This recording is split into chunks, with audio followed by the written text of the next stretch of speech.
ભગવદીયમાં નિરપેક્ષતાનું અસાધારણ ગુણ છે, વંચકમાં તે હોતો નથી.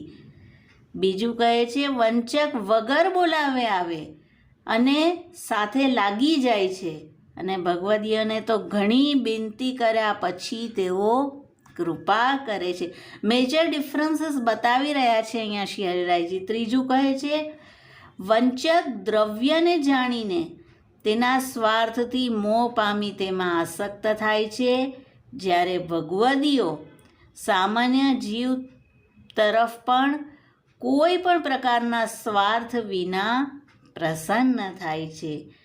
વંચક કપટયુક્ત મધુર શબ્દોથી મૂળ સિદ્ધાંત કરતાં ખોટા માર્ગે ચલાવે છે, જ્યારે ભગવદીયો કડવા ઔષધ જેવી સત્યવાણીથી